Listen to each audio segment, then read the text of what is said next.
अवतार चरित्र का वर्णन किया जाएगा।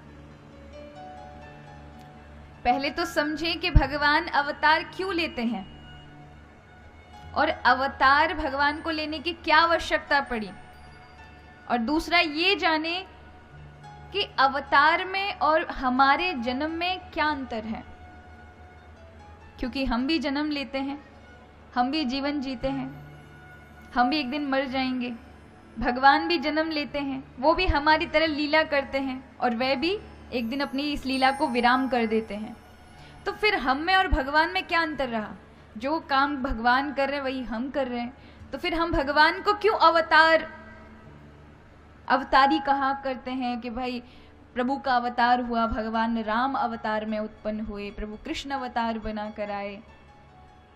फिर हम क्यों नहीं बोलते छगन लाल का अवतार हुआ, मगन लाल का अवतार हुआ? ऐसा नहीं कहते।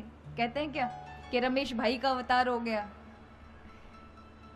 या कभी ऐसा कहा कि उनका स्वधाम गमन हो गया, या ऐसा कहा कि उन्होंने अपनी जो अवतार लीला थी वो विराम कर दी। किसी के लिए मरने पर ऐसा करते नहीं करते ना।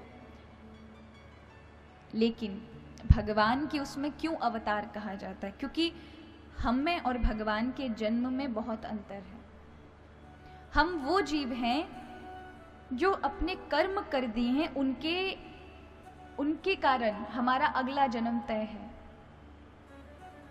ये मैं आपको 2 दिन पहले भी बता चुकी हूँ कि जैसे हमारे कार्य होते हैं, हम कर्म करते हैं, वैसे ही हमारा अगला जन्म तय होता है। व्यक्ति चाहे तो अपने अगले जन्म को भी सुधार सकता है, वर्तमान को भी सुधार सकता है, वो उसके हाथ में है।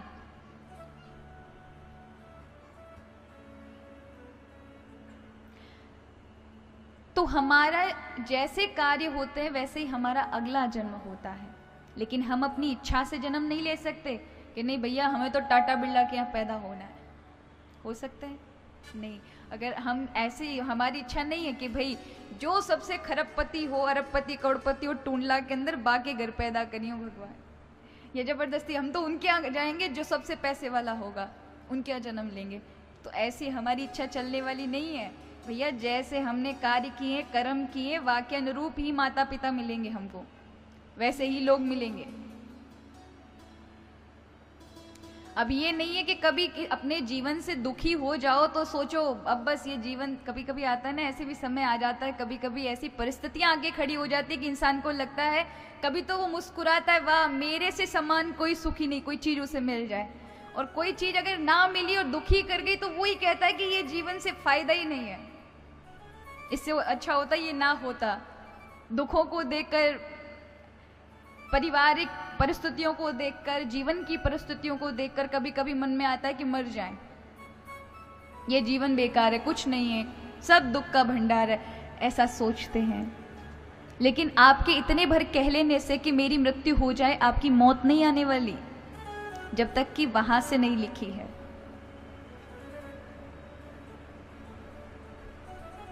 होता है ना कि कई बार लोग बड़ा प्लानिंग बनाते हैं, लेकिन अगर प्रभु ने आपकी मृत्यु नहीं रखी तो भी आप बच निकलेंगे, चाहे आप सामने किसी ट्रेन के खड़े हो जाना। जिसका जितना जीवन है उतना ही वो जिएगा, चाहे उसको तड़प कर जीना पड़े, चाहे सुख से जीना पड़े अथवा दुख से जीना पड़े। तो हमारे जन्म में इच्छा नहीं है, हमारी मृत्यु भी इच्छा से नहीं हो सकती, लेकिन भगवान के ये अवतार और जीवन का विश्राम अपनी इच्छा से होता है।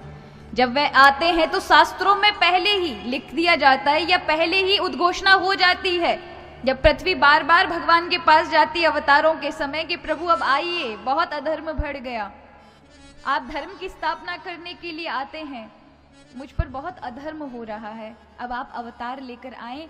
तो फिर क्या होता है, भगवान पहले से बता देते दशरथ के यहाँ पैदा होने वाला हूँ, या वसुदेव के घर में पैदा होने वाला हूँ, वसुदेव ग्रह साक्षात भगवान पुरुषा परः, मैं आ रहा हूँ वसुदेव के घर।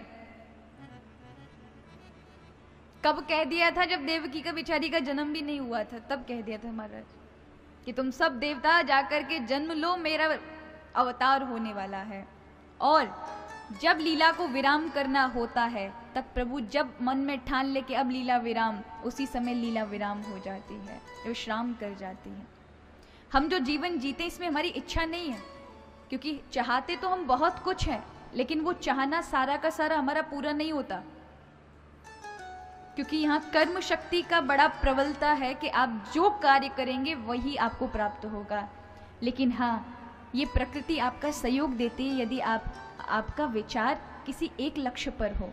अब किसी के 1000 लक्ष्य हो तो प्रकृति भी लौटा देती है, इसका खुद का डिसाइड नहीं है, निर्णय नहीं है कौन से पे आना है।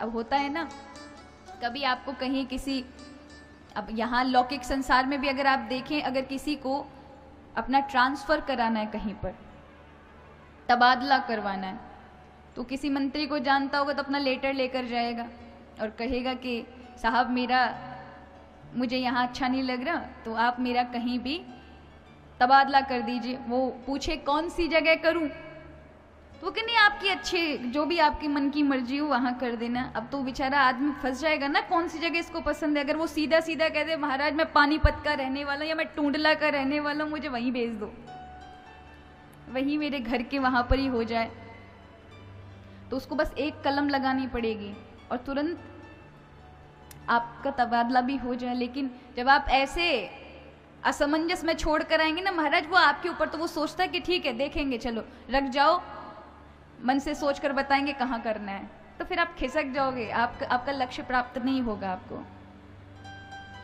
प्रकृति भी और परमात्मा भी उसे ज्यादा तक देते हैं जिनका लक्ष्य सदा हुआ होता है,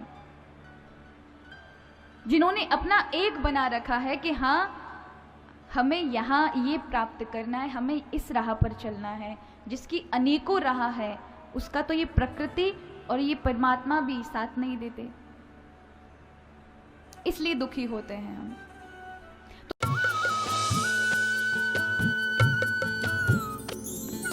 सर्वधर्म संगम, धर्म के सच्चे प्रहरी।